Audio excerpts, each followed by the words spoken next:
ദ്വാരപാലക ശില്പത്തിൽ നിന്ന് സ്വർണം കവർന്ന കേസിലും ശബരിമല തന്ത്രി കണ്ഠരര് രാജീവർ അറസ്റ്റിൽ. ചികിത്സയിൽ കഴിയുന്ന പ്രതി KP ശങ്കരദാസിനെ കോടതി റിമാൻഡ് ചെയ്തു. തിരുവനന്തപുരത്തെ സ്വകാര്യ ആശുപത്രിയിൽ നിന്ന് ശങ്കരദാസിനെ മാറ്റണമോ എന്ന കാര്യത്തിൽ ഡോക്ടർമാരുടെ പരിശോധനയ്ക്ക് ശേഷം നാളെ തീരുമാനമെടുക്കും. ശബരിമല സ്വർണ്ണക്കൊള്ള കേസിൽ തന്ത്രി കണ്ഠരര് രാജീവർക്ക് കുരുക്ക് മുറുകുകയാണ്. ദ്വാരപാലക ശില്പം കൊണ്ടുപോയി സ്വർണം തട്ടിയ കേസിലാണ് ഇന്ന് തന്ത്രിയുടെ അറസ്റ്റ് രേഖപ്പെടുത്തിയത്. തിരുവനന്തപുരത്തെ ജയിലിലെത്തിയാണ് അറസ്റ്റ്. തന്ത്രിയെ വൈകാതെ കസ്റ്റഡിയിലെടുത്ത് ചോദ്യം ചെയ്യാനാണ് തീരുമാനം. ഇതിനായി കസ്റ്റഡി അപേക്ഷ നൽകും.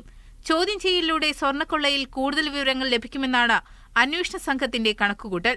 ദേവസ്വം ബോർഡ് മുൻ അംഗം KP ശങ്കരദാസിനെ കൊല്ലം വിജിലൻസ് കോടതി ജഡ്ജി CS മോഹിത് തിരുവനന്തപുരത്തെ സ്വകാര്യ ആശുപത്രിയിലെത്തിയാണ് റിമാൻഡ് ചെയ്തത്. തിരുവനന്തപുരം സെൻട്രൽ ജയിലിൽ നിന്നുള്ള ഡോക്ടർമാർ ശങ്കരദാസിനെ പരിശോധിക്കും. ശങ്കരദാസിന്റെ ആരോഗ്യസ്ഥിതി തൃപ്തികരമാണെങ്കിൽ ജയിലിലേക്ക് മാറ്റും. അതല്ലെങ്കിൽ മെഡിക്കൽ കോളേജിലേക്ക് മാറ്റുന്നത് പരിഗണിക്കും. സ്വകാര്യ ആശുപത്രിയിലെയും ജയിലിലെയും ഡോക്ടർമാർ ആരോഗ്യനില പരിശോധിച്ച ശേഷമാകും ഇക്കാര്യത്തിൽ അന്തിമ തീരുമാനം എടുക്കുക. മീഡിയ 1 തിരുവനന്തപുരം.